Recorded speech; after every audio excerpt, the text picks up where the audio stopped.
자, 히브리서 10장 26절에서 31절 말씀 우리 다 같이 읽겠습니다. 시작. 우리가 진리를 아는 지식을 받은 후 짐짓죄를 범한즉 다시 속죄하는 제사가 없고 오직 무서운 마음으로 심판을 기다리는 것과 대적하는 자를 태울 맹렬한 불만 있으리라. 모세의 법을 폐한 자도 두세 증인으로 말미암아 불쌍히 여김을 받지 못하고 죽었거든. 하물며 하나님의 아들을 짓밟고 자기를 거룩하게 한 언약의 피를 부정한 것으로 여기고 은혜의 성령을 욕되게 하는 자가 당연히 받을 형벌은 얼마나 더 무겁겠느냐. 너희는 생각하라. 원수 갚는 것이 내게 있으니 내가 갚으리라 하시고 또다시 주께서 그의 백성을 심판하리라 말씀하신 것을 우리가 아노니 살아계신 하나님의 손에 빠져 들어가는 것이 무서울진저. 자, 이 말씀에서 26절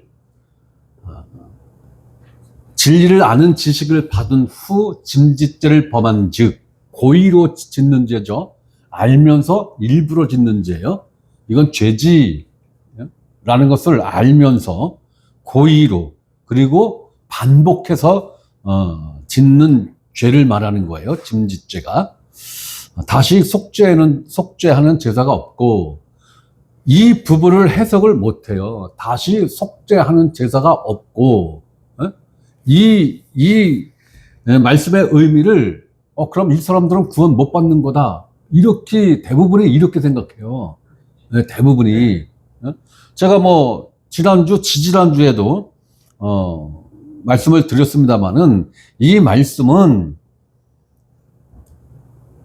구원 자체가, 구원 받을 그 기회 자체를 상실한다라는 그 의미가 아니라 예수 그리스도를 아는 진리를 아는 지식을 받은 후 이건 뭐예요?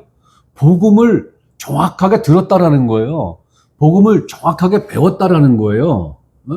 그렇다면 예수 그리스도가 십자가에 왜 못이 박혔고 피를 흘렸으며 그 피의 효능이 어떻다라는 것, 그리고 예수 그리스도의 죽음과 부활의 그 의미를 다 아는 사람들이라는 거예요. 그걸 다 알면서 난 그래도 율법이 좋아.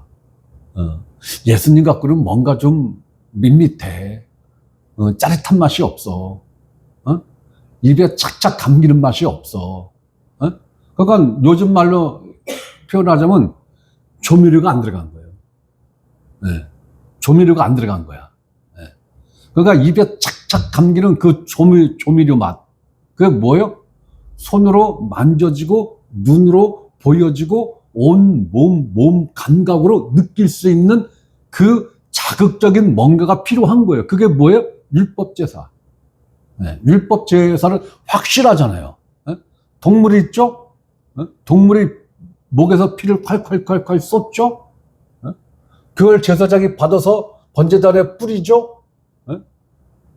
그러니까 이 액션이 있단 말이에요. 눈에 보이고 손으로 잡히고 오감으로 느껴지는 그 짜릿함이 있다고요. 율법 제사는. 근데 복음은 말로만 하잖아요. 그죠? 느낌이 없잖아요. 느낌 없어요. 손으로 만져지지 않아요. 눈으로 보여지지 않아요. 오감으로 단 1%의 느낌도 없어요. 오직 말씀으로만.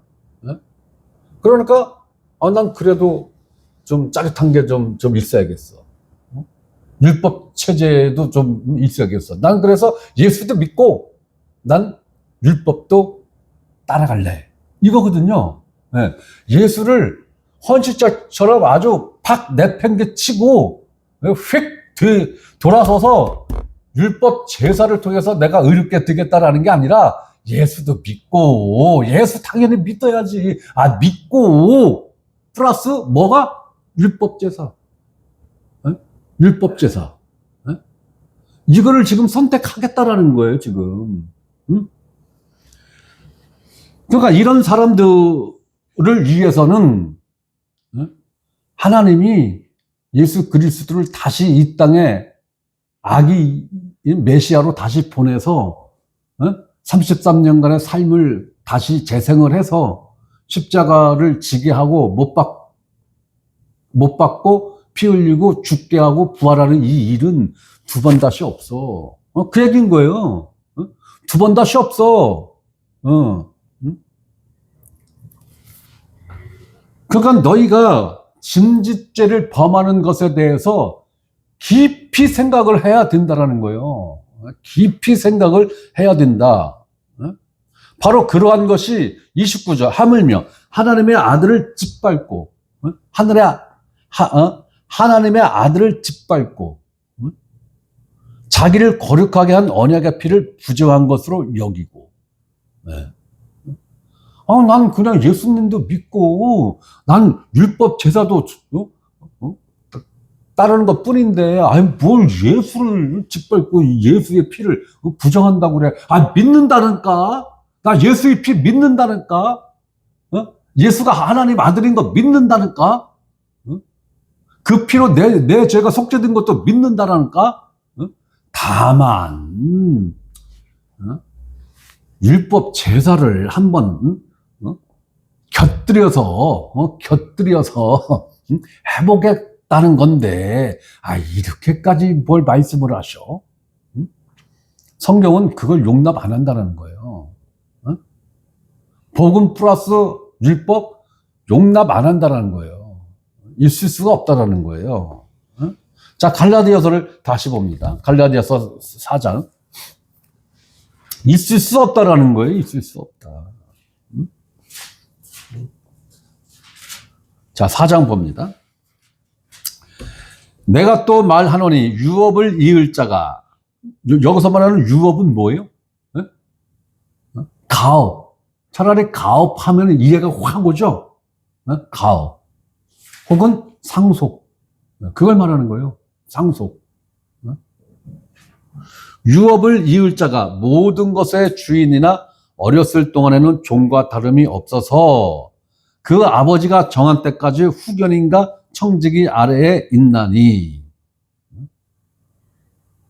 그러니까 우리나라 같은 경우는 유모가 있었죠. 유모, 그죠? 어려서는 좀 여기 좀 부잣집 양반집에서는 어려서는 유모가 길렀잖아요. 그죠? 아마 서당 가기 전까지 정도는 아마 유모 밑에서 이제 성장을 하게 했을 거예요.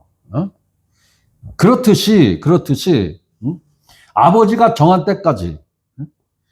여기서 아버지는 누구예요? 하나님이죠. 하나님이 정한 때까지 후견인과 청지기 아래에 있나니 이와 같이 우리도 어렸을 때에 이 세상의 초등 학문 아래에 있어서 종노릇 하였더니.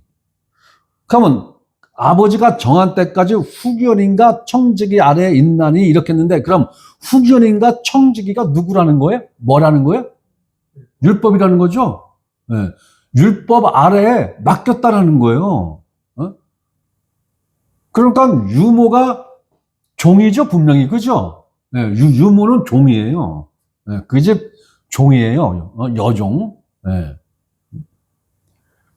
어렸을 때는 그 유모가 종의 신분을 갖고 있어도 함부로 못 대하죠.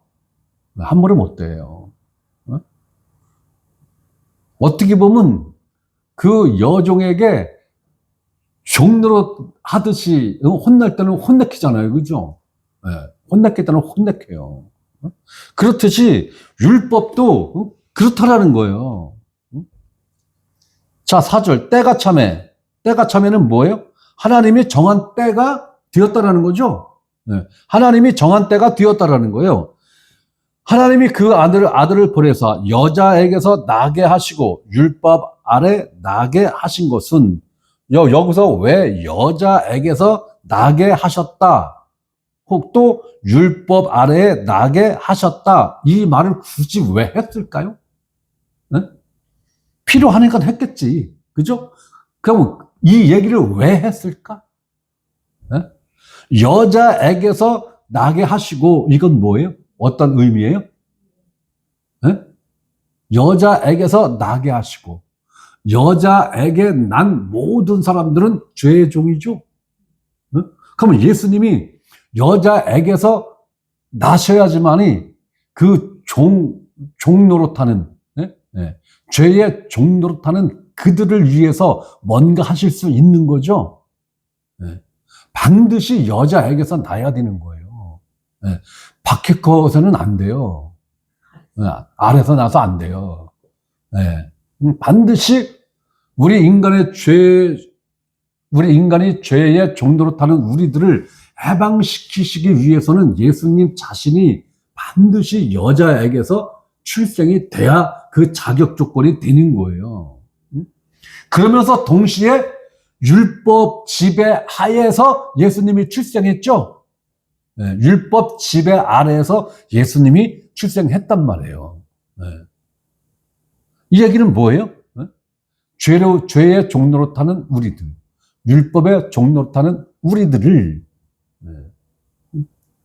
자유하게 하기 위해서는 예수님도 여자에게서 나고 율법 아래에서 나셔야 된다라는 거예요. 그래서 우리의 약함을 예수님이 다 어떻게 했다고 그랬어요? 체험했다고 그랬죠? 그래서 우리를 도와주고도 남어. 그거예요. 예수님이 하나님이기 때문에 우리를 도와줄 수 있어. 이게 아니라 우리의 약함에 대한 모든 것을 예수님이 직접 체험을 했기 때문에 우리를 얼마든지 도울 수 있다라는 거예요. 자, 5절 율법 아래 있는 자들을 속량하시고 우리로 아들의 명분을 얻게 하려 하심이라.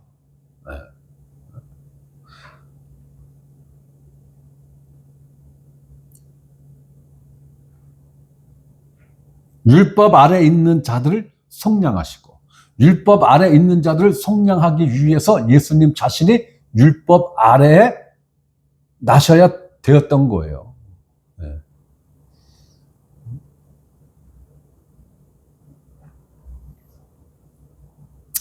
속량이 돼야 아들의 명분을 얻게 되는 거예요. 그러니까 속량이 기본이에요.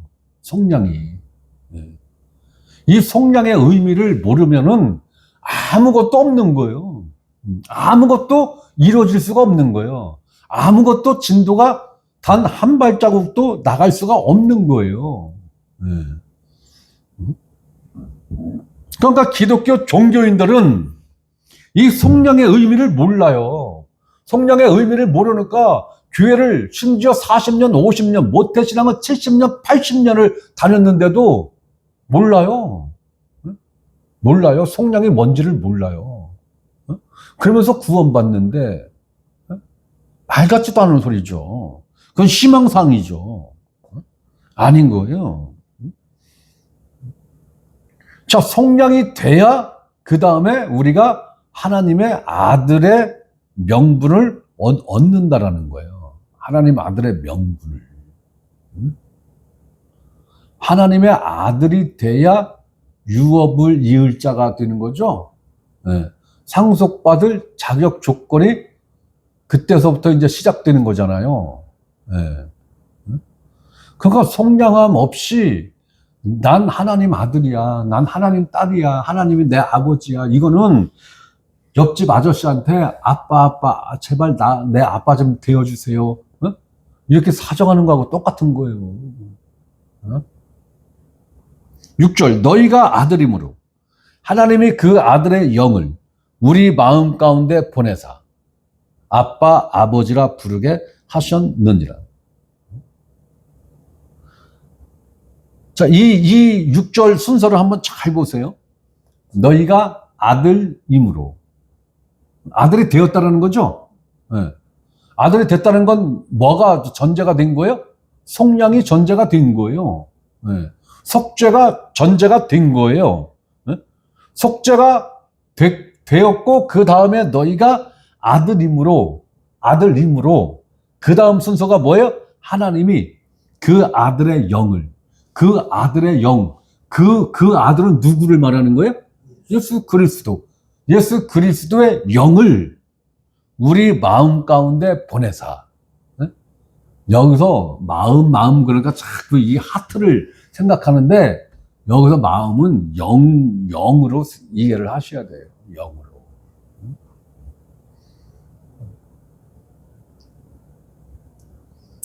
우리 마음 가운데 보냈다라는 거죠. 우리 의견은 묻지도 않죠. 그쵸? 네. 묻지도 않고 따지지도 않아요. 네?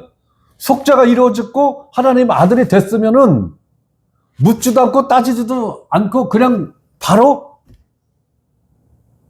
아들의 영을 주셨다라는 거 아니에요. 그죠? 그 결과로 우리가 하나님을 아빠, 아버지. 아빠는 지금 우리가, 아빠 이렇게, 아이들이 부르는 것, 그 아빠하고 똑같은 아빠인 거예요. 아빠, 아버지라 부르게 하셨느니라.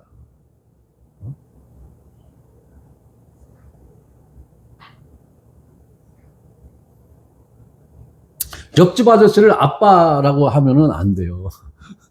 그쵸? 네.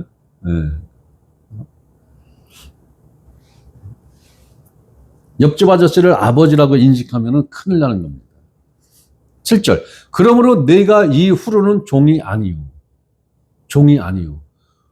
우리가 하나님의 아들이 되기 전에는 종이었죠? 뭐의 종로로 됐었어요?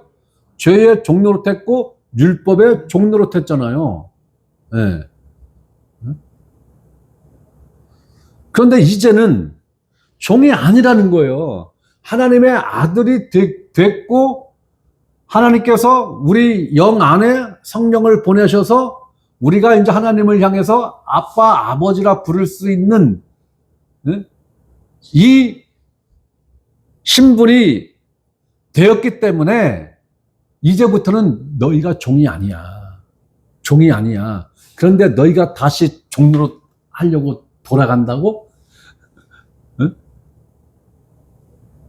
그 종의 신분에서 너희를 자유롭게 해주기 위해서 예수님이 여자에게서 나셨고 율법 아래에서 나셨는데 그 결과로 너를 그 죄의 종으로부터 율법의 종으로부터 자유자가 되게 만들어졌는데 네 자신 스스로가 다시 율법의 종로로 한다고 율법 체제로 돌아간다고?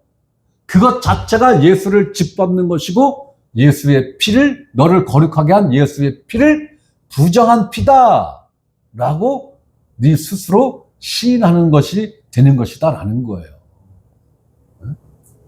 그러니까 우리는 율법에 대한 진짜 제가 뭐 틈나는 대로 말씀드리지만 율법에 대한 그림자조차라도 우리는 버려야 돼요. 네.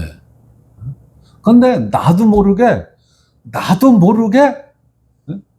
율법의 어떤 그러한 것들을 생각하고 또 실제적으로 행동할 때도 있어요.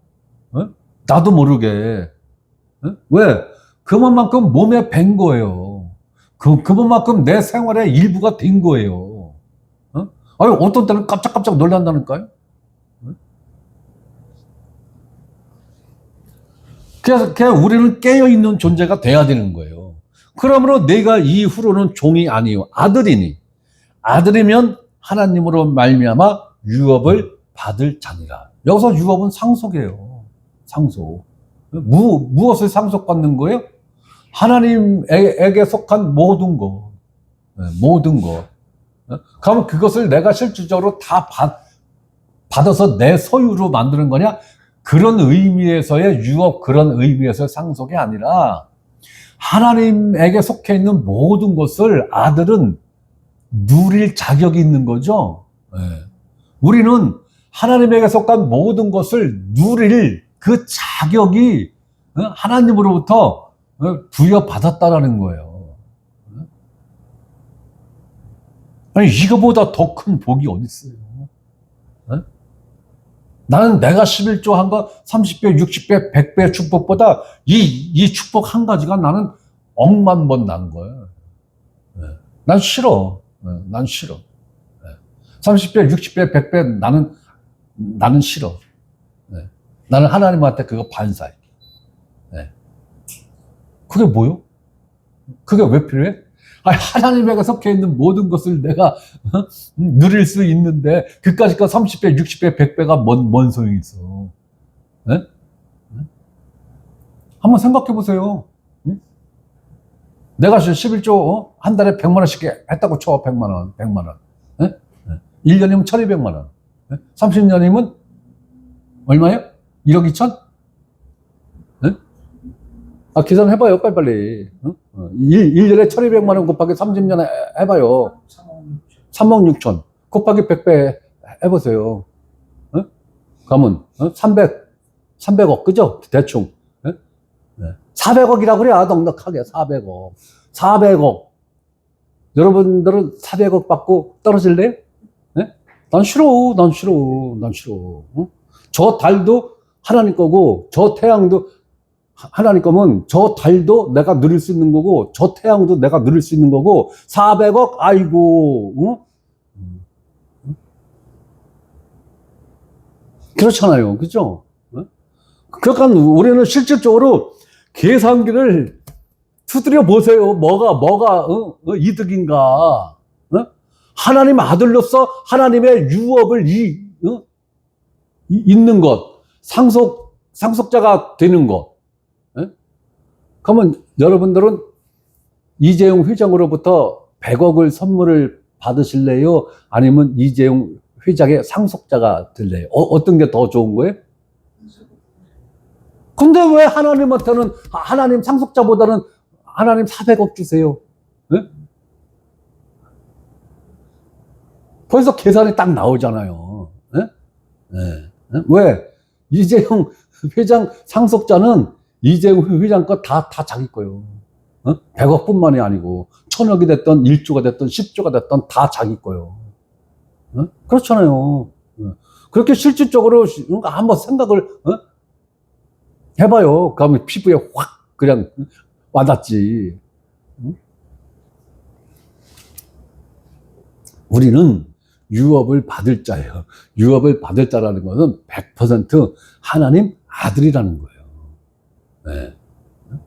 자꾸 성경에서 아들 그러니까 딸인 우리 자매님들은 소외감을 느낀다고 아니요. 성경은 그냥 남자 여자 다 통칭해서 아들이에요. 네. 아들 딸 구분 없어요. 네. 8절. 그러나 너희가 그때는 하나님을 알지 못하여 본질상 하나님이 아닌 자들에게 종로로 타였더니 이제는 너희가 하나님을 알 뿐 아니라 더욱이 하나님이 아신 바 되었거늘. 자, 내가 하나님을 아는 것뿐만이 아니라 하나님이 나를 또 아신다라는 거죠. 이게 중요한 거예요. 이게. 네?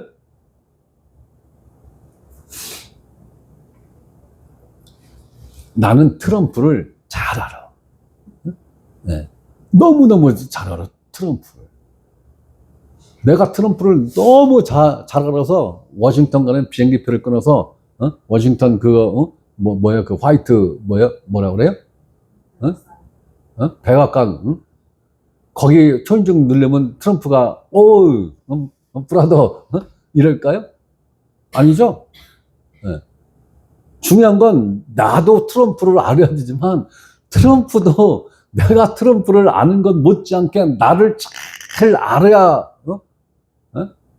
되는 거죠. 네. 지금 종교인들은 기독교를 종교로 갖고 있는 분들은 짝사랑하고 있다니까요. 짝사랑. 네. 하나님을 너무너무 잘 알아. 예수님을 너무너무 잘 알아. 그런데 하나님은 네가 누구니? 이러면 곤란한 거잖아요. 그죠? 예수님이 넌 누구니? 이런 일이 생기면은 이건 비극이죠. 그런데 그런 일이 실제로 있을 것이다 라고 예수님이 예고장을 발표했죠. 양과 염소 예를 들어서 그 비유를 들으시면서 그 말씀 했잖아요. 염소들이 예수님을 너무너무 잘 알아. 하나님에 대해서 너무너무 잘 알아. 그런데 예수님이 야, 난 너희들 몰라. 난 너희들 몰라. 그건 뭐냐면 너희 존재 자체를 난 몰라. 거기서 예수님이 너희를 도무지 누군지 모르겠어. 그 이야기는 너희 존재 자체를 내가 몰라. 어? 그런 말씀인 거예요. 그런 말씀인 거예요.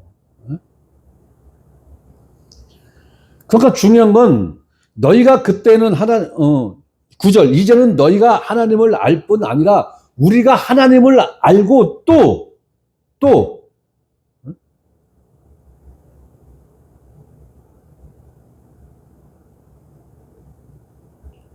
하나님이 아신 바 되었거늘, 하나님이 나를 아신 바 되었다라는 거예요. 어찌하여 다시 약하고 천박한 초등학문으로 돌아가서 다시 그들에게 종로로 타려 하느냐. 여기서 초등학문이 뭘 말하는 거예요? 율법을 말하는 거죠. 네.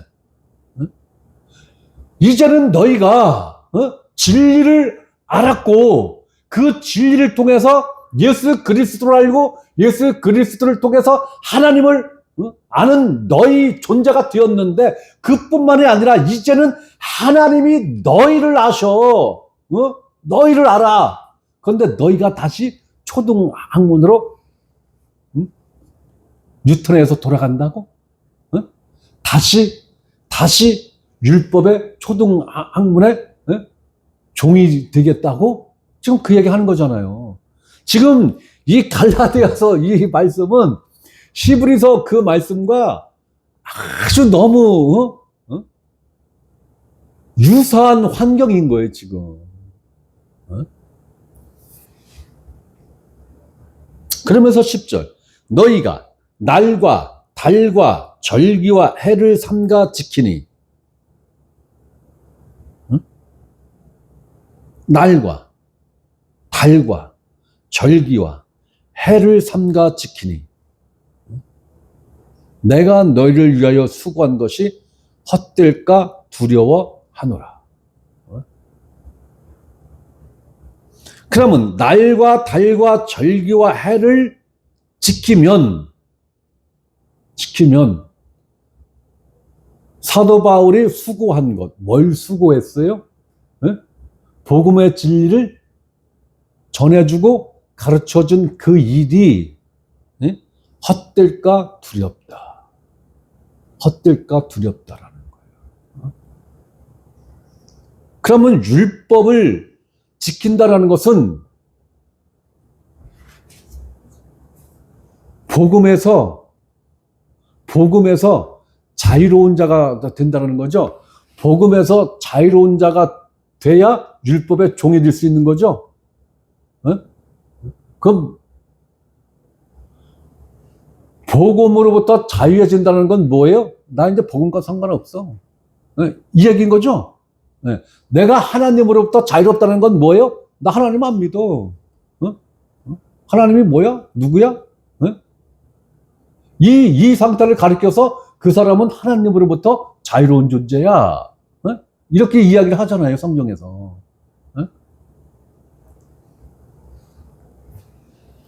그러면 날과 달과 절기와 해를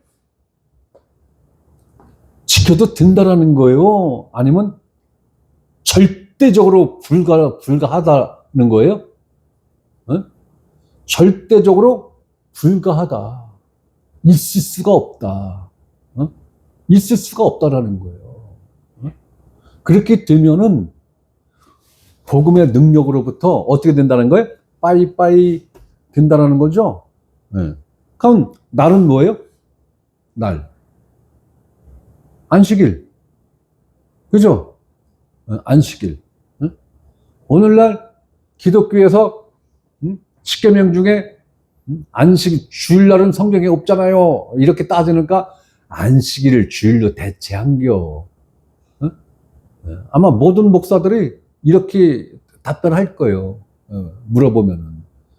아니, 주일이라는 게 성경에 없는데 왜 성수를 해야 돼요? 이렇게 한번, 여러분들이 다 다니시는 교회 목사님한테 한번 물어보세요. 주일 성수가 과연 성경적 근거가 있나? 없어요. 없으니까 뭘 갖다 끌어왔어요? 안식일, 안식일 대신 주일날 지켜야 되는 거야. 안식일 대신이라면 안식일 곧 율법을 대체한 거죠. 율법이잖아요. 그러면 율법이잖아요. 달은 뭐예요? 뭐가 있어요? 달? 매월 지켜야 하는 날짜가 있죠? 뭐가 있어요? 매월 지켜야 되는 날짜? 그것과 절기와 맞물리죠? 절기. 절기는 알죠, 그죠? 해를 삼가 지키는, 해는 뭐예요? 속죄일. 1년에 한 번씩 하는 거. 속죄일. 지키면 안 된다는 거예요. 그러면은, 이 10절에 지금 오늘날 21세기 기독교가 지금 해당하는 게 뭐가 있어요? 주일성수. 그죠? 추수감사절. 절기죠? 그 다음에 부활절. 절기죠? 그 다음에 성탄절. 절기죠? 또 맥주절. 절기죠? 오순절 안 지켜요. 왜? 왜 안 지켜요? 헌금하라고 강조할 어떠한 명분이 없어. 오순절은. 오순절도 엄청 중요한 거예요. 근데 왜 초막절은 안 지키나 몰라? 초막절. 텐트라도 치고 옥상에다가 텐트라도 치고 자야 되는 거 아니야? 초막절. 또 뭐가 있죠? 절기가? 좌우지간에. 지키면 안 된다는 거예요. 부활절도 절기로 지키면 안 된다는 거예요. 부활은 1년 365일이 부활해요. 부활해요. 우리가 예수 그리스도 1년 365일 예수 그리스도 안에 있잖아요. 그죠? 그럼 뭐예요? 예수 그리스도 부활 안에 있다라는 거예요. 우리는 1년 365일이 우리는 부활이라고요. 부활. 1년 365일이. 안 된다라는 거예요. 지키면은 복음이 너희들에게 헛것이 된다라는 거예요. 그리고 내가 목숨을 걸고 너희들에게 복음을 가르치고 전해준 게 헛일이 된다는 거예요. 헛일이 된다. 그래서 사도 바울이 고린도 교인들에게 그런 얘기를 했나요? 내가 다시 너희를 해산의 수고를 해야겠다, 다시. 그런 얘기 했잖아요. 그죠? 그 이야기하고 이 말씀하고 일맥상통하는 말씀인 거예요, 지금. 율법을 지키면 안 된다는 거예요. 율법 체제로 돌아가면 안 된다는 거예요. 율법의 종로로 타면 안 된다는 거예요. 그러니까 이런 말씀이 율법의 종로로 타는 그 존재들에게는 이러한 말씀들이 눈에 들어올까요? 읽기는 읽죠. 읽기는 읽는데 무슨 의미인지를 애써 외면하든가 아예 그냥 아무 무념무상으로 읽고 지나가겠죠. 12절. 형제들아 내가 너희와 같이 되었은즉 너희도 나와 같이 되기를 구하노라. 너희가 내게 해롭게 하지 아니하였느니라. 내가 처음에 육체의 약함으로 말미암아 너희에게 복음을 전한 것을 너희가 아는 바라. 너희는 시험하는 것이 내 육체에 있으되 이것을 너희가 업신 여기지도 아니하며 버리지도 아니하고 오직 나를 하나님의 천사와 같이 또는 그리스도 예수와 같이 영접하였도다. 처음에 잘했다는 거죠. 15절. 너희의 복이 지금 어디 있느냐? 내가 너희에게 증언하노니 너희가 할 수만 있었더라면 너희의 눈이라도 빼어 나에게 주었으리라. 그런즉 내가 너희에게 참된 말을 함으로 원수가 되었느냐?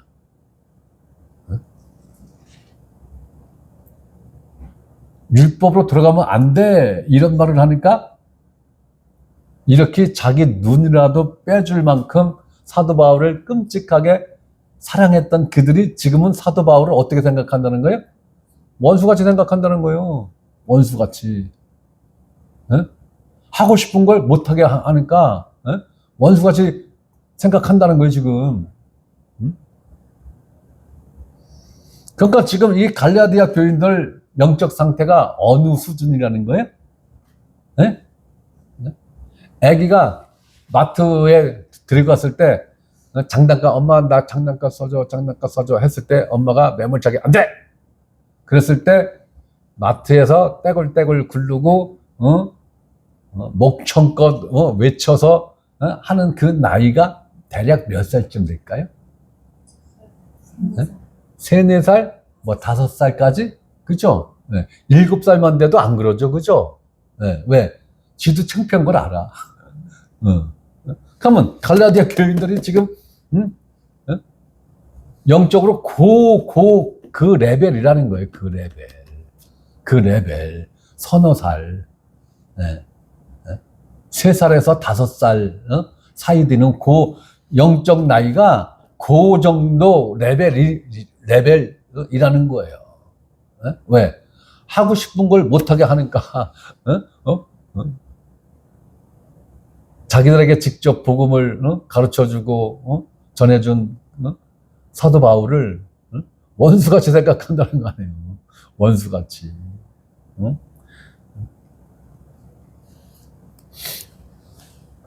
17절 그들이 너희에게 대하여 열심내는 것은 좋은 뜻이 아니요 오직 너희를 이간시켜 너희로 그들에게 대하여 열심을 내게 하려 합니다. 여기서 그들이 너희에게 대하여 열심내는 것은 누가 갈라디아 교인들에게 열심을 낸다라는 거예요? 율법주의자들이, 그죠? 네. 율법주의자들이 열심히 율법을 가르쳤다라는 거예요. 네. 율법을 가르쳤다라는 거예요. 그러니까 먼저 갈라디아 이 교인들은 먼저 복음을 받은 거예요. 먼저. 네? 사도 바울로부터 복음을 먼저 받은 거예요. 네? 그리고 나서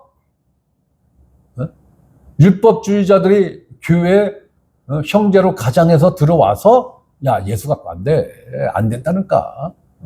예수 플러스 알파가 있어야 돼. 그 알파가 뭔데? 성전 제사야. 율법이야.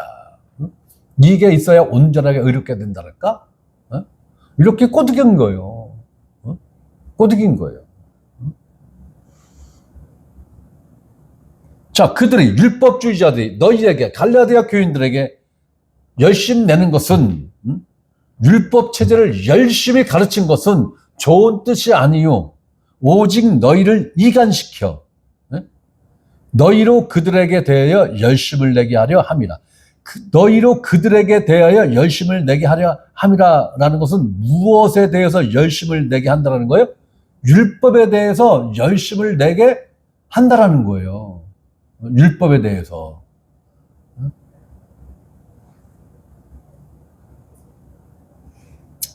좋은 일에 대하여 열심으로 사모함을 받은 내가 너희를 대하였을 때뿐 아니라 언제든지 좋으니라. 나의 자녀들아 너희 속에 그리스도의 형상을 이루기까지 다시 너희를 위하여 해산하는 수고를 하노니. 이 말씀이 여기 나오네. 그리스도의 형상을 이루기까지. 이 얘기가 굉장히 중요한 거예요. 그리스도의 형상을 이루기까지 다시 너희를 위하여 해산하는 수고를 하노니. 이 얘기는 뭐예요? 다시 너희는 내가 너희에게 복음을 다시 가르쳐야 되고 너희는 복음을 처음서부터 다시 배워야 돼. 이 얘기죠? 이 얘기인 거예요. 그러니까 복음은 한번 후루룩 듣고 이해했다고 해서 그리고 땡 수준 있는 말씀 좀 가르쳐 주세요. 수준 있는 거. 입에 쩍쩍 달라붙는 MSG가 팍팍 들어가 있는 말씀 좀 가르쳐 주세요. MSG가 있는 걸 먹으면은 어떻게 된다는 거예요? 다시 배워야 돼. 다시 배워야 돼. 처음서부터 다시 배워야 돼. 처음서부터. 내가 너희들을 해산하는 수고. 해산이 뭐예요? 아기를 배에 갖고 있다가 몸을 푸는 게 해산이잖아요. 그죠? 다시 복음을 처음서부터 다시 너희는 다시 배워야 돼. 다시 배워야 돼. 그 얘기인 거예요, 지금. 그러니까 우리가 내 속에서 내 안에서 그리스도의 형상이 이루기까지 지속적으로 복음을 듣고 배우고 그 속에서 아예 삶을 살아야 된다라는 거예요. 그 속에서. 네?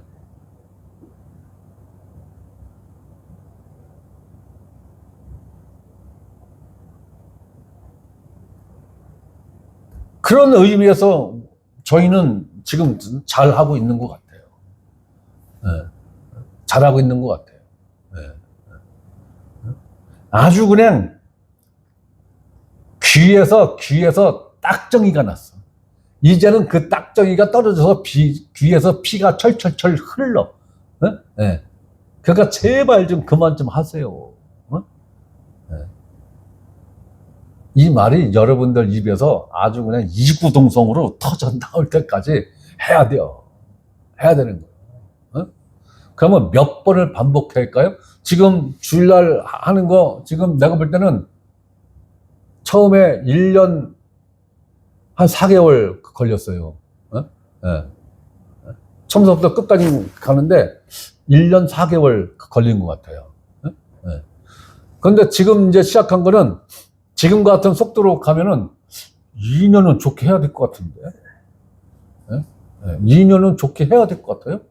네. 그러니까 2년에 한 바퀴씩 돈다고 생각을 해봐요.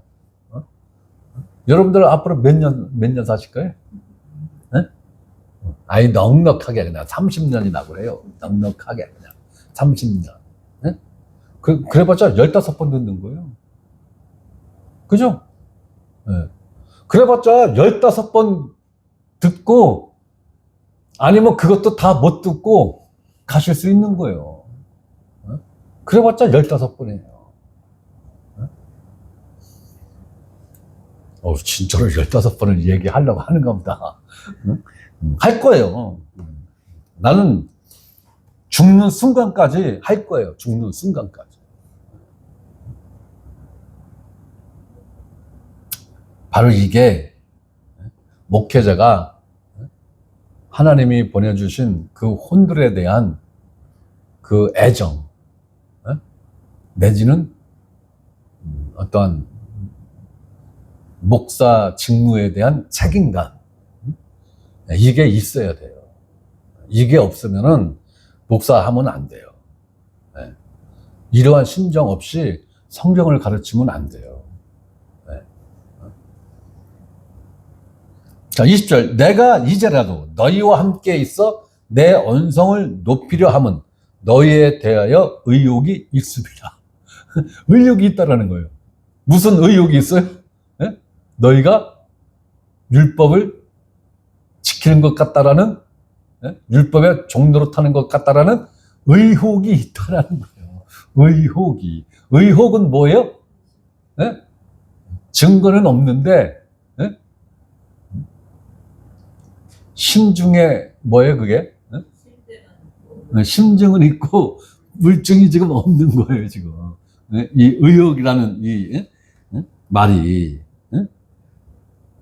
내게 말하라. 율법 아래에 있고자 하는 자들아. 네.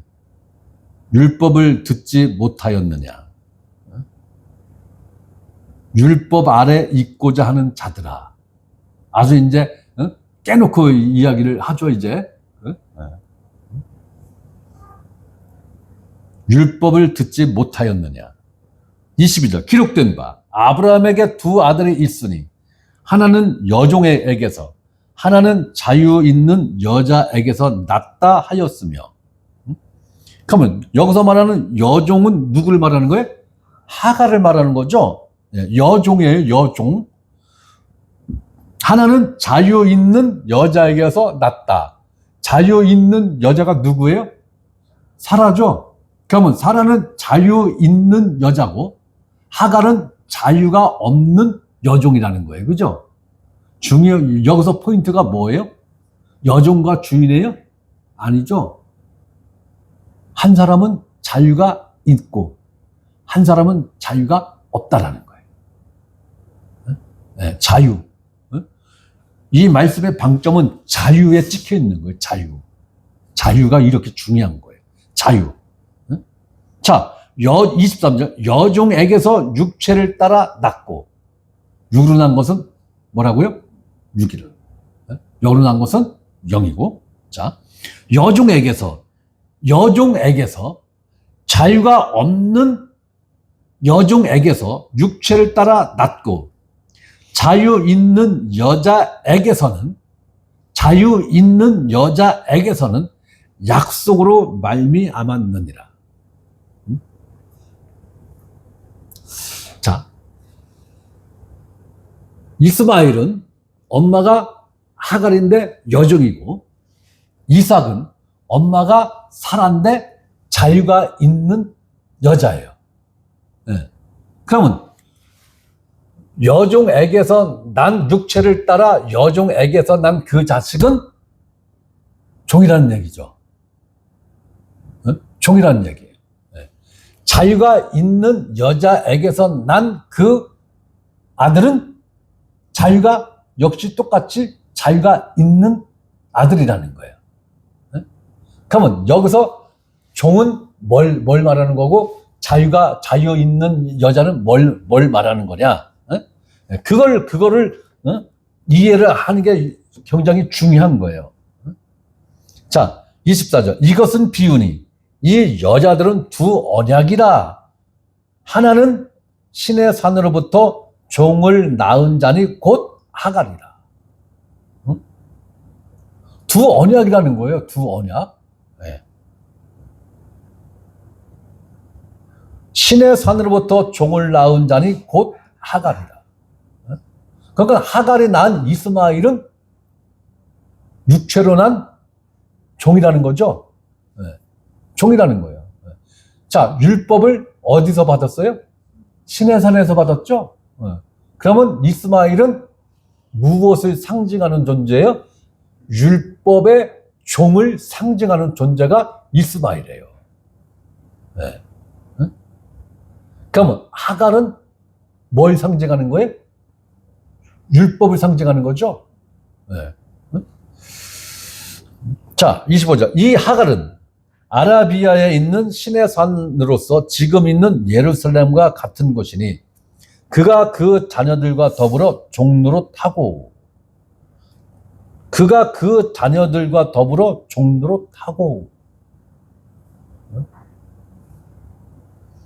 26절. 오직 위에 있는 예루살렘은 자유자니 곧 우리 어머니라. 27절. 기록된 바 잉태하지 못한 자여 즐거워라. 산고를 모르는 자여 소리질러 외치라. 이는 홀로 사는 자의 자녀가 남편 있는 자의 자녀보다 많음이라 하였으니 형제들아 너희는 이삭과 같이 약속의 자녀라. 그러면 하갈과 또 이스마엘은 어떠한 약속의 상징이에요? 율법이죠. 율법. 그리고 사라와 이삭은 어떠한 약속의 상징이죠? 아브라함을 통해서 큰 민족을 이루겠다라는 그 하나님 언약의 상징이죠. 언약의 상징인 거예요. 그러면 아브라함 때는 하나님이 신의 산에서 율법을 주기 몇 년 전이에요? 대략? 그때로부터 출애굽하는 게 430년이니까 대략 한 430년 전의 일이에요. 지금 430년 전의 일을 지금 사도 바울이 이렇게 끌어다가 지금 설명하고 있는 거예요. 지금 이거 기가 막힌 거죠. 어떻게 율법이 시내산에서 주어지기 430년 전에 아브라함한테 이루어진 두 여자를 통해서 각각 한 아들씩을 낳는데 그 아들들이 갖는 그 영적 의미가 이렇다라는 것을 사도 바울이 지금 설명을 지금 하는 거예요. 우리는 신약 성경을 갖고 있으니까 이게 쉽게 이해가 되지만 이때 당시 갈라디아 교인들이 이 말씀이 이해가 됐을까요? 더군다나 이방인들 같은 경우는 일도 이해 못했을 거예요.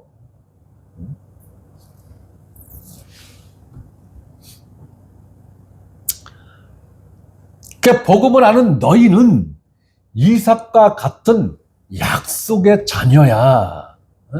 이삭과 같은 약속의 자녀라는 거예요. 그러면 이삭과 같은 자녀라면 이삭이 어떠한 존재인지를 알아야 되는 거죠. 네. 오롯이 아브라함의 상속자는 누구였어요? 이삭 한 사람이죠. 네. 이삭 한 사람이에요. 아브라함의 상속자는 이삭 한 사람이에요. 그러면 아브라함이 이스마엘과 이삭만 낳았을까요? 네? 네? 아니, 아브라함이 이스마엘하고 이삭만 낳았다고 성경에 되어 있나요? 아니죠. 사라가 죽은 다음에 아브라함이 또 세장가 갔죠. 거기서 여러 명의 자식이 있다고 창세기 뒤에 가면 잠깐 나오잖아요. 그죠? 그러니까 세 번째 부인으로부터 난 자식들에 대해서는 관심이 없어, 지금 사도 바울이. 오직 종의 신분에서 난 이스마엘과 자유가 있는 여인에게서 난 이삭에 대해서 관심이 있는 건데, 아브라함, 하나님이 약속한, 그러면 아브라함이 누구를 상징하는 거예요? 하나님을 상징하는 거죠? 아브라함은 성부 하나님을 상징하는 거예요. 이삭은 누구를 상징하는 거예요?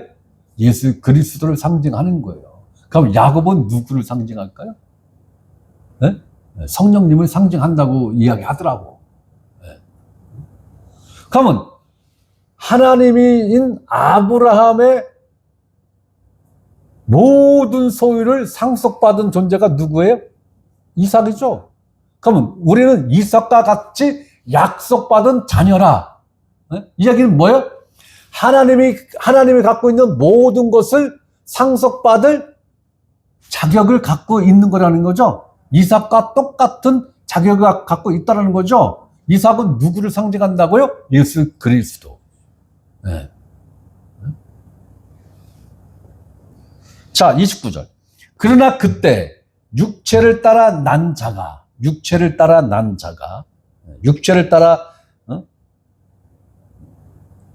낳았다라는 것은 종의 자식이라는 거예요. 누구예요? 이스마엘을 말하는 거죠. 성령을 따라 난 자를 박해한 것 같이 성령을 따라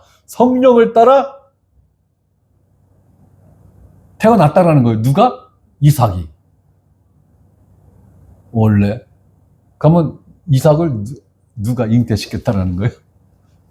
네? 성령님이 잉태시켰다라는 거죠. 그렇다고 이삭이 예수님이라는 건 아니에요. 예수님을 상징하는 인물이다. 이렇게까지는 이해를 해야 되는 건데, 그럼 이삭이 그럼 예수님이네? 이러면 이단이에요. 네. 자, 성령을 따라 난 자를 박해한 것 같이 이제도 그러하도다. 네? 이거는 아브라함 때, 그러니까 이삭 어렸을 때, 그때만 잠깐 있었던 게 아니라, 이 일은 인류가 타락한 이후로 예수님이 재림할 때까지 이 일은 지속되는 거예요. 지속되는 거예요. 교회사를 이렇게 보면요, 누가 누구를 박해했어요? 예? 율법이 복음을 박해했다고요. 율법이 복음을 박해했어요. 캐톨릭이 오리지널 복음을 믿는 실개천 같이 흐르는 그 종족들을 얼마나 많이 죽였는지 몰라요. 수천만 명 죽였어요. 수천만 명. 네? 그러면 종교개혁 이후에는요? 네? 종교개혁 이후에는 네? 기독교, 네? 네. 우리가 지금 몸담고 있는 이 기독교에서 또 실개천만큼도 못 되는 그러한 네? 오리지널 복음을 믿는 사람들을 또 잡아 죽였어요. 잡아 죽였다고요.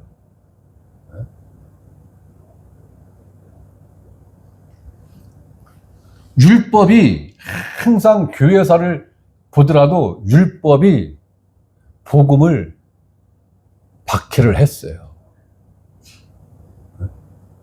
여러분들 각오하셔야 돼요. 복음을 알고 복음을 깨닫고 내가 복음 안에서 자유해진 것까지는 좋은데 그 다음에 여러분들이 감당해야 될 게 뭐예요? 고난이에요. 너희가 그리스도로부터 그리스도의 영광에 참여하는 자가 되었느냐? 그렇다면 환난과 고난에도 참여하는 자가 되리라.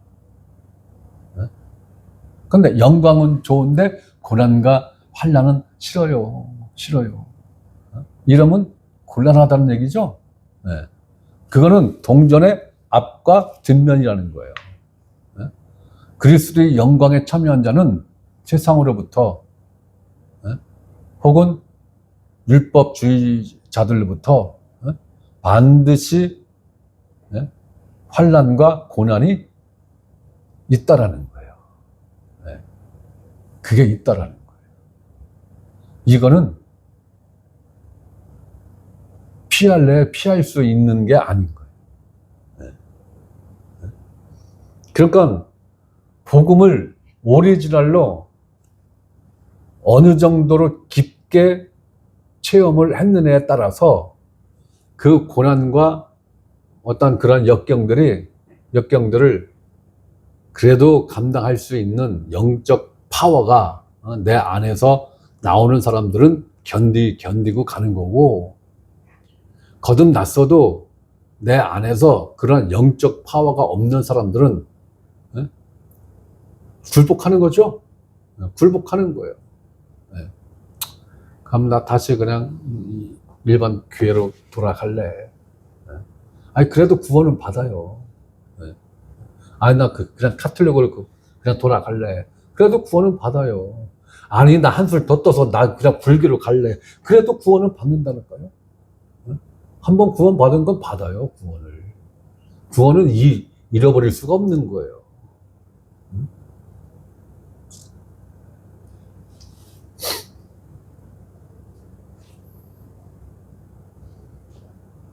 자 보십시오.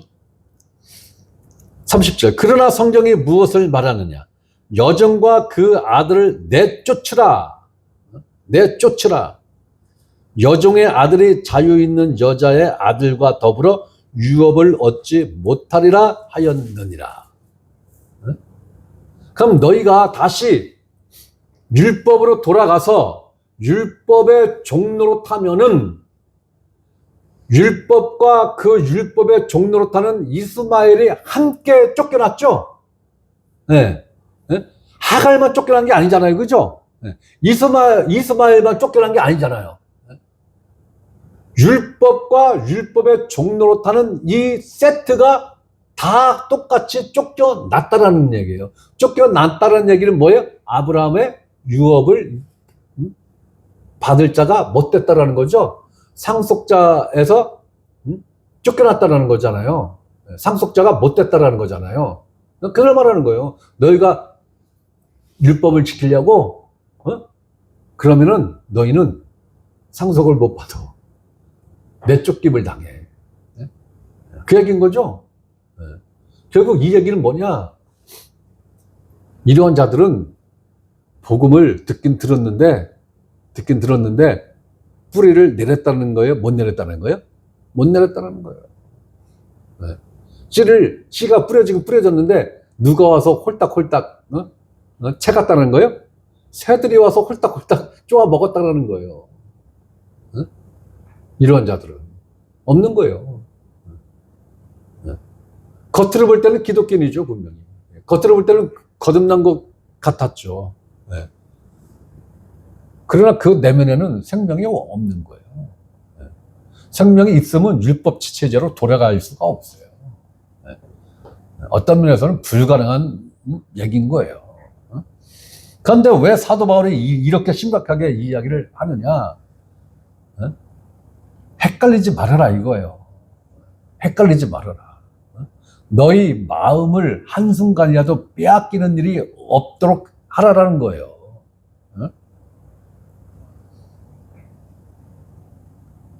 31절. 그런즉 형제들아, 우리는 여종의 자녀가 아니요 자유 있는 여자의 자녀니라.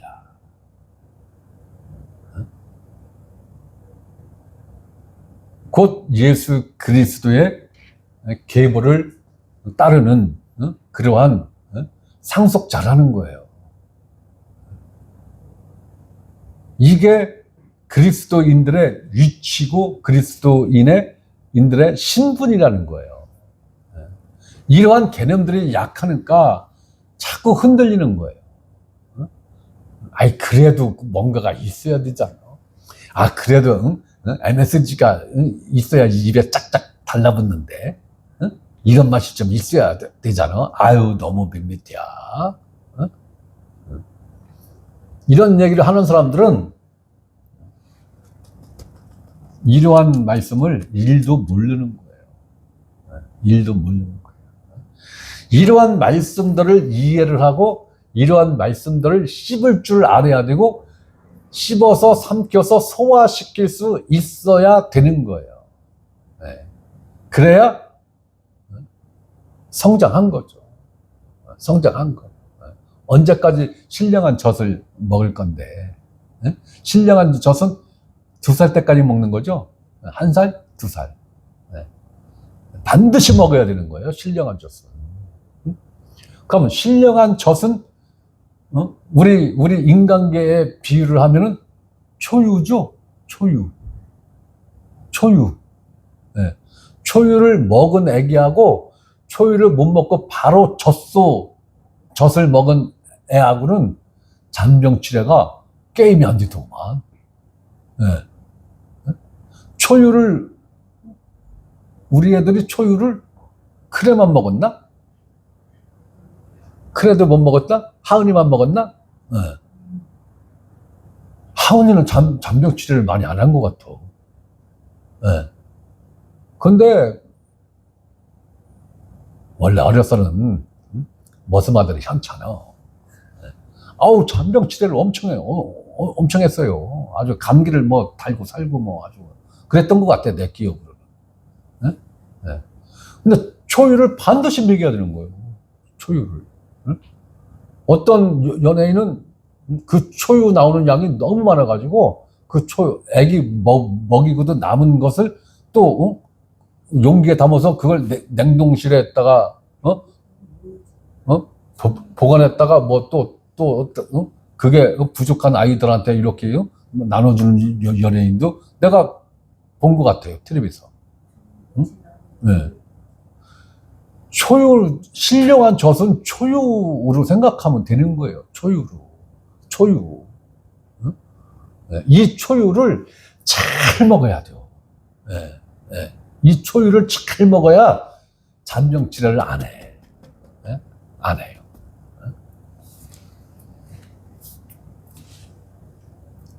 우리는 자꾸 종의 신분으로 돌아가고자 하는 이 유혹을 안 받을 수는 없지만 거기에 현혹되거나 미혹되거나 마음이 오락가락하면은, 생각이 오락가락하면은 안 된다라는 거예요. 안 된다라는 거예요. 자, 그러면서 5장 1절만 보고 마치겠습니다. 그리스도께서 우리를 자유롭게 하려고 자유를 주셨으니, 줬다라는 거죠. 앞으로 줄 거야. 이게 아니죠. 확실하게 줬다라는 거죠. 무엇을? 자유를 주셨으니, 그러므로 굳건하게 서서 다시는 종의 멍에를 매지 말라. 죄의 종로로 타지 말라는 거예요. 율법의 종로로 타지 말라는 거예요. 그리스도께서 너희에게 자유를 주셨는데, 그리스도가 어떠한 대가를 치르고 너희에게 준 자유인지를 너희가 지금 알고 있지 않느냐라는 거예요. 죄로부터 자유한, 율법으로부터 자유한 이 자유를 우리에게 주시기 위해서 그리스도가 치른 그 대가를 우리는 정확하게 알고 이해를 하셔야 되는 거예요. 이걸 모르면 하나님이 나에게 주신 이 자유의 이 가치를 모르는 거예요. 그러니까 있어도 없어도 이렇게 되는 거예요. 이 자유의 가치를 정확하게 아는 사람들이 바로 이 자유를 지키기 위해서 이 육신의 생명을 과감히 포기를 하는 거예요. 이걸 제대로 모르는 사람들은 조금만 환난이 오고 조금만 고난이 찾아오면은 그냥 팍팍 꺾이는 거예요. 팍팍 꺾이는 거예요. 누가 그러더라고요. 대한민국 기독교는, 한국 기독교는 일제시대 때 하고 6.25 전쟁 때, 그때 오리지널 거듭난 목사들은 거의 다 죽었다는 거예요. 거의 다 죽고 기회주의자들만 살아서 대한민국 기독교가 이 모양 이 꼴이 됐다는 거예요. 그 기회주의자들이 다 각 교단 총수가 되고 중심 멤버가 돼서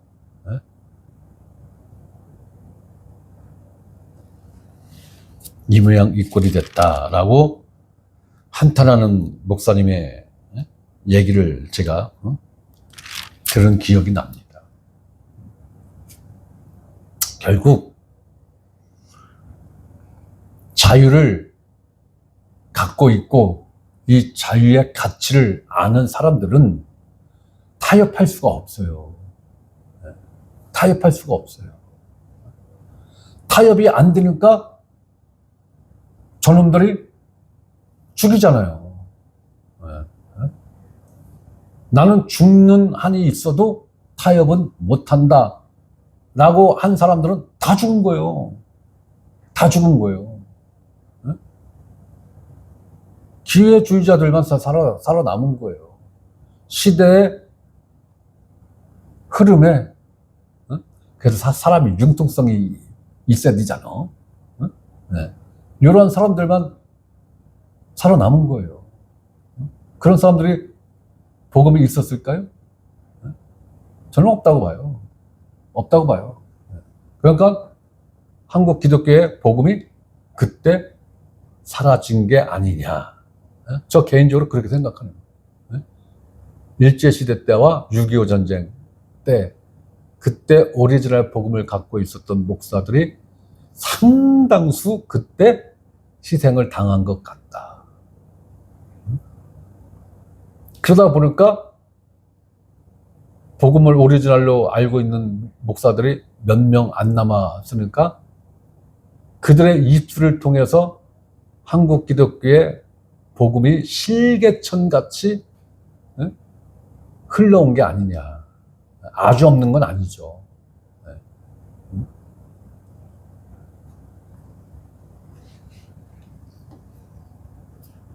교회사를 봐도 그렇고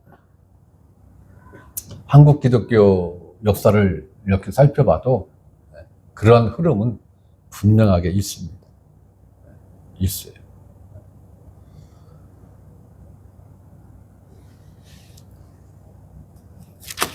그러니까 이 갈라디아서 말씀과 이 시브리서 이 배경이 흡사합니다.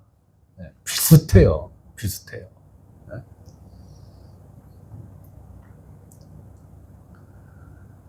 하나님의 아들을 짓밟고 자기를 거룩하게 한 언약의 피를 부정한 것으로 여기고 은혜의 성령을 욕되게 하는 자가 누구라는 거예요? 율법 체제로 돌아가고자 하는 자들이 받을 형벌은 얼마나 더 무겁겠느냐. 너희는 생각하라. 생각하라는 거예요. 그럼 그런 사람들은 지옥불에 더 뜨거운 데 보낸다라는 거예요? 저는 그렇게 이해가 안 돼요. 아휴, 구원의 문턱, 구부능선까지 올라갔는데, 이제 한 발자국만 가면 이제 10부능선 정상에 딱 올라서는 건데, 그 구부능선에서 쭉 미끄러져서 지옥 불구덩이로 풍덩 빠졌으니, 얼마나 더 뜨겁겠느냐고요. 심정적으로. 아유, 나는 살아생전에 예수의 예자도 나는 몰랐어. 아이고, 나는 예수 믿으라고 우리 친구가 그렇게 얘기하는 거 난 끝끝내 난 안 믿었어. 그러니까 난 지옥불에 온 게 당연해. 이런 사람들은 마음이 뜨겁지는 않죠. 그죠? 그런데 복음의 구부능선까지 간 사람들이 이제 한 발자국만 올라서면 정상인데 구부능선에서 이 율법주의자들의 속임수에 빠져갖고 쭉 미끄러져서 지옥 불구덩이 속에 풍덩 빠졌을 때 그 심적 그 뜨거움이 얼마나 더 크겠느냐고요.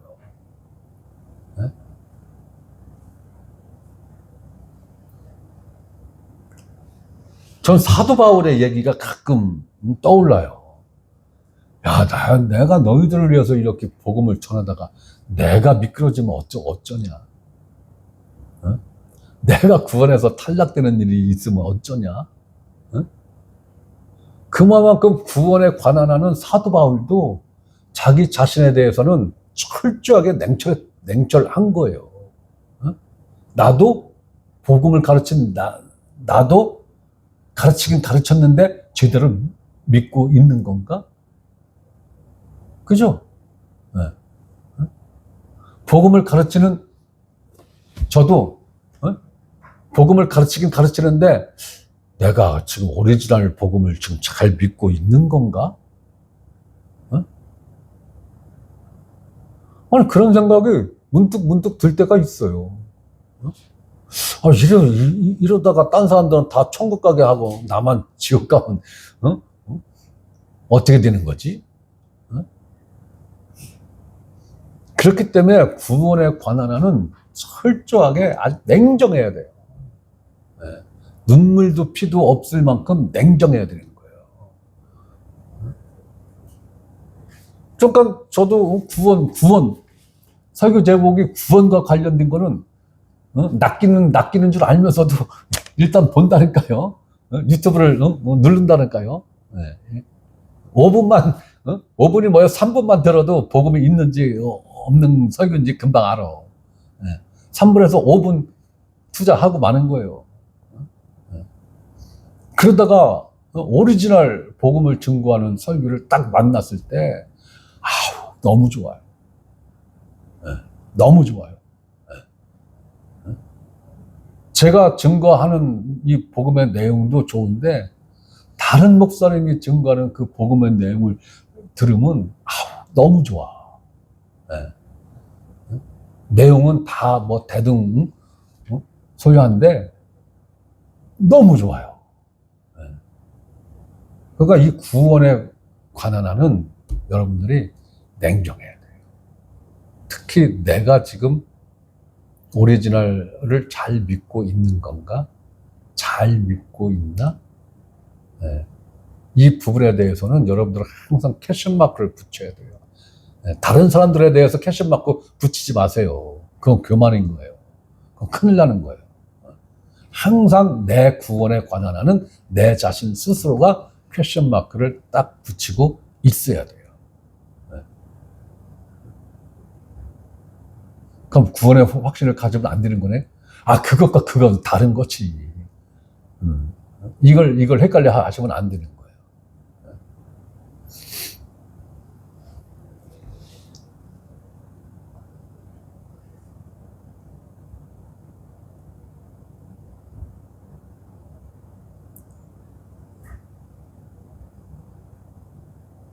하나님께서 심판을 하나님의 집에서부터 한다고 그랬죠? 네.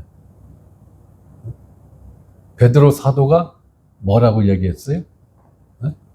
그리스도의 심판이 어디로부터 시작한다고 그랬어요? 네? 교회로부터 시작한다고 그랬죠? 네. 구약은 하나님의 집에서부터 심판을 한다라고 돼 있고, 신약 성경은 교회부터 그리스도께서 심판하신다고 그랬어요. 교회에서부터. 네. 하나님의 집에서 시작해서 세상으로, 교회에서 시작해서 세상으로. 네. 그러면서 사도 베드로가 뭐라고 그랬어요? 너희가 겨우 구원받았으면 그리스도 밖에 있는 저 존재들은 어떻게 되겠니? 그랬죠?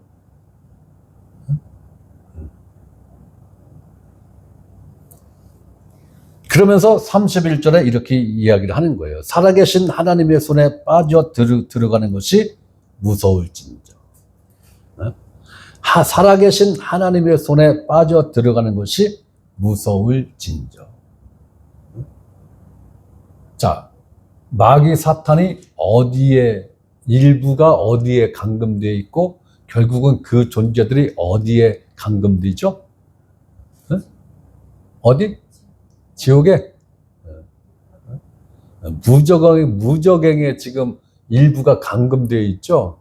지금 일부만 활동하고 있는 거예요. 지금 일부는 지금 무적행에 지금 들어가 있어요. 못 나와요. 무적행 들어가면. 무적행의 특징이 뭐예요? 끝이 없어요. 바닥이 없어요. 바닥이 없어요. 계속 추락하는 거예요. 계속. 하나님의 손에 빠져 들어가는 것이 무서울진저. 못 나온다는 거예요. 한번 하나님 손에 빠져 들어가면은 헤어나올 수가 없다는 거예요. 못 나온다는 거예요. 그것이 무섭다는 거예요. 그것이 무섭다. 그럼 결국 살아계신 하나님의 손에 빠져 들어가는 존재들이 누구라는 거예요? 율법 체제 아래 있는 존재들. 법 아래 있는 존재들이 그렇게 하나님 손에 빠져 들어간다는 거예요. 네. 무서운 거예요. 네. 살벌한 거예요. 그렇기 때문에 우리는 죄의 종노릇을 해서도 안 되거니와 율법의 종노릇을 해서도 안 된다는 거예요. 네.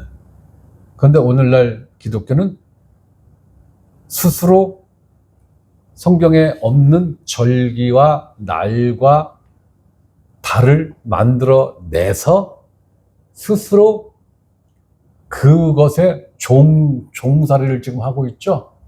네. 이것과 하나님이 우상 숭배자들에 대해서 뭐라고 말씀하셨어요? 네? 너희 스스로 네? 사람의 형상과 동물의 형상과 자연의 형상을 너희 스스로 조각을 해서 그 조각상에게 네 스스로 의미를 부여해서 말도 못하고 듣지도 못하고 보지도 못하는 그 조각상에게 머리를 조아리며 네 스스로 너를 팔아먹었다. 하나님이 이렇게 정의를 내렸죠. 이게 우상 숭배예요. 우상 숭배. 그 상황과 그 우상 숭배하는 상황과 성경에 있지도 않은 날과 절기를 만들어서 스스로 거기에 의미를 부여해서 그 의미에 스스로 종로로 타는 이것과 뭐가 달라요? 뭐가 다릅니까? 똑같은 거.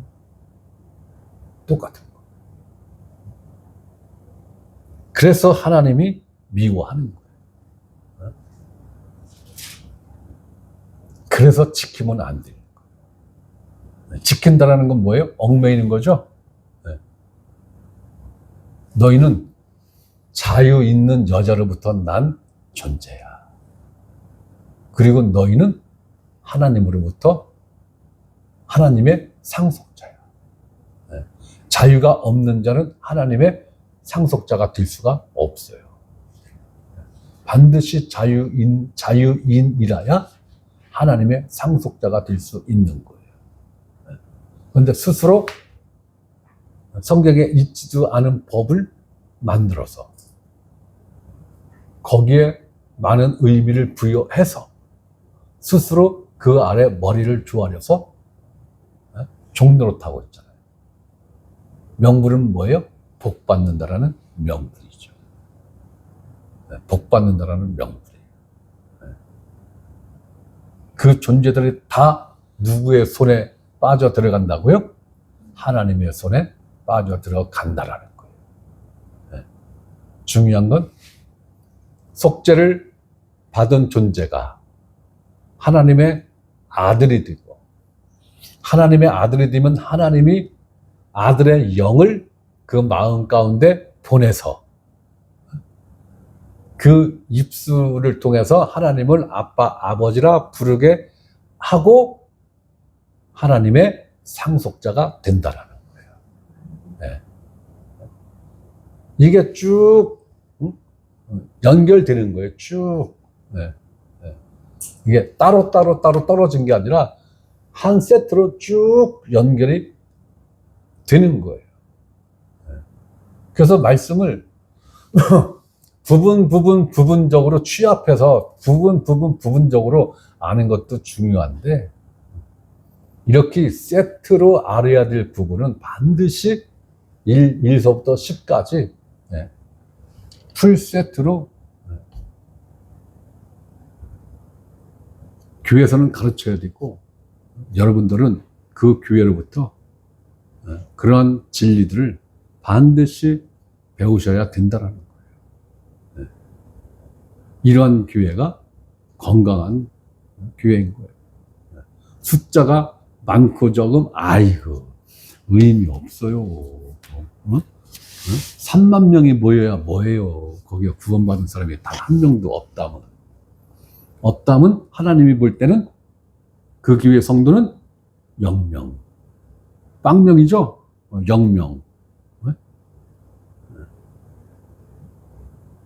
교인 성도 숫자가 6, 7명 모였는데 6, 7명이 다 구원받았네? 그럼 하나님이 볼 때는 100%. 100% 내 자식이네?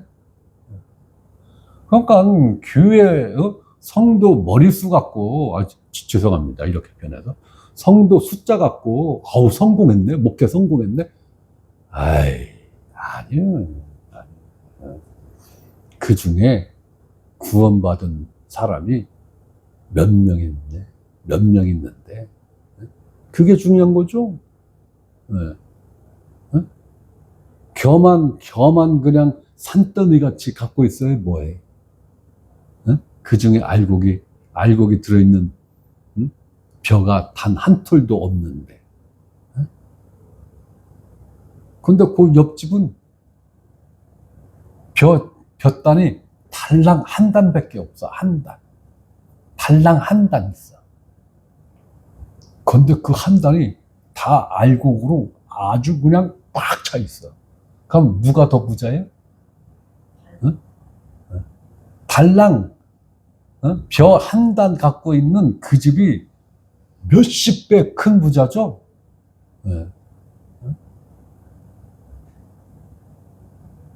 그러니까 하나님 입장에서 교회를 바라봐야지. 예? 육체의 눈을 갖고 교회를 바라보면은 큰일 납니다. 큰일 나는 거예요. 아마 저희 모임이 대한민국에서 몇째 가는 큰 교회일 거예요. 몇째 안 가는 큰 교회일 거예요. 몇째. 혹시 알아요? 열 손가락 안에 드는 큰 교회일지? 아니야. 제가 얼핏 생각해도 그건 아닌 것 같아. 열 손가락 플러스 열 발가락을 합쳤을 때 거기에 포함되는 큰 교회일 수 있어요. 네. 여러분들은 대단한 교회에 나오시는 거고 대단한 이 모임에 몸을 담고 있는 거예요. 그러니 목사가 직장 생활을 안 하고 전임 사역을 하면은 어떨까? 엉뚱한 짓 해요. 엉뚱한 짓 합니다. 엉뚱한 생각합니다. 시간이 많으니까. 그러니까 딴 생각을 1%도 할 수 없게끔 하나님이 싹 그냥 돌리는 거예요. 1%의 생각도 할 수 있는 여지 자체를 안 주는 거예요. 안 주는 거예요. 그래서 저는 좋아요. 그래서 심지어는 설교 준비할 시간도 없어요. 아니 없어요. 실제 아니 제가 그냥 하는 소리가 아니라 실제로 없어요. 네. 그럼 수요일 날 설교 어떻게 해? 어떻게 해? 성령님이 이 앞에 쓰기만 하면은 할 말을 주는데 그러니까 하는 거예요. 수요일 날은 설교 준비할 시간 진짜 없어요. 없어요. 그럼 주일 날은 해놨잖아. 1년 전에 해놨잖아. 1년 전에 해놨잖아. 그런데 1년 전에 똑같은 원고잖아요. 1년 전에 하고 똑같은 원고를 갖고 말씀을 보는 건데도 달라요. 달라요. 그만큼 또 1년이라는 시간이 이렇게 지나면서 제 자신의 이 복음을 아는 깊이와 넓이가 그만큼 외연적으로 확장이 된 거예요. 확장이 된 거예요. 어떻게 확장이 됐는지는 나도 몰라요. 나도 몰라요. 그런데 그러니까 제가 자랑할 게 한 가지도 없어요. 제가 복음을 안다고 자랑할 것도 없고. 왜? 이건 내 능력이 아니에요. 이건 내 실력이 아니에요. 아니 진짜 내 능력이 아니고요. 제 실력이 아니라니까? 아니에요. 그러면 성령께서 누구를 위해서 나한테 이러한 은혜를 지금 주고 있는 걸까요? 누구를 위해서? 여러분들을 위해서. 여러분이 없으면 성령님이 나한테 이런 은혜를 주실 이유 자체가 없어요. 없는 거예요. 그래서 나는 여러분 때문에 덩달아 복받은 놈이에요. 아니, 나는 여러분 때문에 하나님한테 복받은 존재라니까요. 그거 감사한 거죠. 여러분이 사라지면은 성령님이 나한테 말씀을 주실 이유가 없어요. 왜? 지금까지 내가 알고 있는 것만 해도, 나 구원받고 뭐 이렇게 하는데 아무런 문제가 없어요. 그러니까 결국은 여러분들로 인해서 내가 이러한 은혜를, 이러한 복을 아주 마음껏 지금 누리고 있는 거예요. 네. 누구 때문이라고? 여러분 때문이라니까. 그러니까 감사하죠. 그러니까 감사한 거예요. 그러니까 이게 선순환적으로 이렇게 순환이 되는 거예요. 순환이. 이렇게. 그러면서 교회가 전반적으로 같이 이렇게 목회자도 성장하고, 여러분들도 같이 성장하고, 그러면서 교회 자체가 성장하는 이러한 선순환이 자연스럽게 이렇게 되는 교회가 잘 되는 교회고 건강한 교회지. 목사가 온갖 아이디어를 창출을 해내고 다른 큰 교회 수천 명 모이고 수만 명 모이는 교회에 가서 그걸 뭐라 그러는 거예요? 견학하는 걸 뭐라 그래요? 벤치마킹해서 그 일부를 또 도입을 해서 우리도 이거 한번 해봅시다. 되긴 뭐가 돼요? 아무것도 안 돼요. 오직 성령이 이끌어 가시는 대로 우리는 그냥 가는 것 뿐이에요. 네. 그러니까 그런 인간적인 생각할 시간 자체를 하나님이 안 주는 거예요. 네. 정신없어요. 생각 자체를 안 주는 거예요. 생각 자체를. 그러면 제가 공부를 안 하느냐? 해요. 하죠. 하는데 설교 준비는 따로 안 합니다. 그냥 성경 공부만 해요. 네. 제가 그걸 느꼈어요. 내가 이틀, 3일 성경 붙들고 내가 이번 주에 할 설교에 얽매여서 이거 하는 거하고 이거는 제껴놓고 진짜 무념무상으로 성경 공부를 해요. 네. 이 무념무상으로 성경 공부한 게 여기에 그대로 반영이 돼요. 네. 어느 순간인가 제가 그걸 느꼈어요. 어느 순간인가. 네. 그래서 이 설교 준비에 크게 공을 안 들여요. 네. 그 시간에 그냥 무념무상으로 성경 공부를 하는 게 결국은 이 설교에 다 플러스 요인으로 나타나는 걸 제가 알았어요. 그래서 여러분도 어떤 목적을 갖고 성경 공부하는 것도 좋은데 그냥 무념무상으로 그냥 성경 공부하시는 것도 때에 따라서는 유익함이 있는 것 같습니다.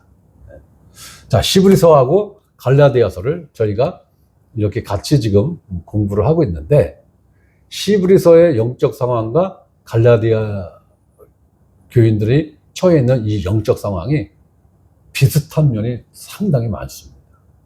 네. 그래서 이 시브리서를 이해를 하려면 이 갈라디아서를 이해를 하면 시브리서가 이해가 되고 시브리서를 이해를 하면 갈라디아서가 또 쉽게 이해가 되는 면이 있어요. 네. 그래서 이제 갈라디아서 오늘 4장까지 공부했고 5장, 6장은 다음 주에 이어서 보도록 하겠습니다. 자, 오늘은 여기까지입니다.